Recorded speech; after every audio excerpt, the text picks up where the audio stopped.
Эта история произошла с дедом по имени Илья Сергеевич. На старости лет он остался совсем один. Все его ближайшие родственники уже давно ушли из жизни, а внука, которому он очень доверял, не было рядом. Илья Сергеевич самостоятельно проживал в своем стареньком доме на окраине маленького городка.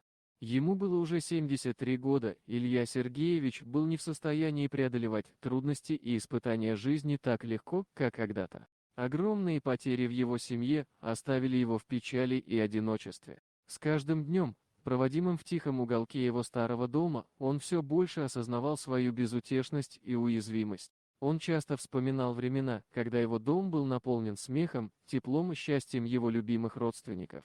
Долгие годы Илья Сергеевич собирал каждую копейку, чтобы обеспечить свою старость. Он был человеком порядочным и никогда не просил ничьей помощи.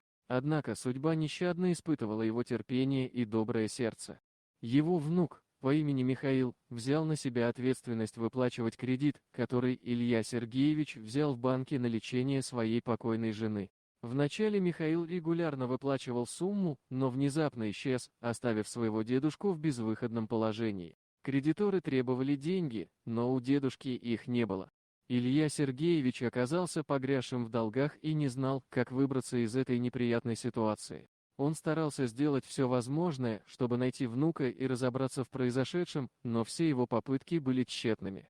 Однажды к его дому приехали коллекторы, представляющие интересы банка. Они требовали выплатить долг, иначе угрожая конфискацией имущества. Илья Сергеевич был отчаян и не знал, что делать.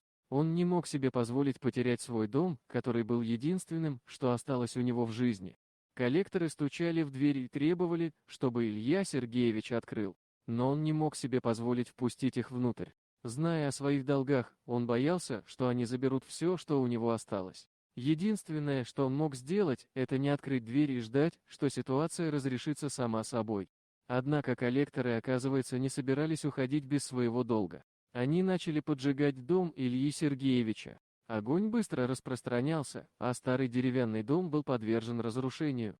Дедушка понимал, что потеряет все, что было у него, и придется начинать все сначала. Но вдруг из леса выбежал волк. Насторожившись от запаха горящего дома, он решил проверить, что происходит. Волк увидел бандитов, поджигающих дом, и решил вмешаться. С храбростью, характерной для его породы, волк набросился на преступников, отвлекая их внимание. Коллекторы были изумлены и испуганы нападением волка. Он быстро разогнался и сумел сбить одного из бандитов с ног. Тот, испугавшись, решил бросить своих сообщников и убежать, не дожидаясь вмешательства полиции. Илья Сергеевич смотрел на все происходящее через окно, не веря своим глазам. Волк, казалось, понимал, что нужно помочь дедушке и ликвидировать угрозу, которая висела над ним. После нападения волка, коллекторы побежали прочь, оставляя свои зловещие планы в прошлом. Илья Сергеевич был благодарен волку за его спасение. Он понял, что этот зверь пришел к нему в трудную минуту и стал его спасителем. Дедушка не знал, как объяснить такое происшествие, но он чувствовал, что судьба дала ему второй шанс. После этого события Илья Сергеевич решил начать все сначала. Он продал свой старый дом и с помощью полученных средств выплатил свои долги. Дедушка переехал в другой город и начал новую жизнь.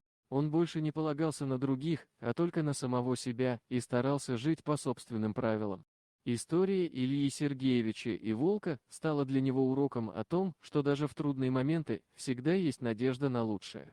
Волк стал символом силы и защиты, который всегда будет напоминать Илье Сергеевичу, что он смог преодолеть все трудности и начать новую жизнь. И в дальнейшем дедушка не испытывал больше никаких проблем с долгами или коллекторами. Вот такая удивительная история. А что вы думаете по поводу данной истории? Делитесь своим мнением в комментариях.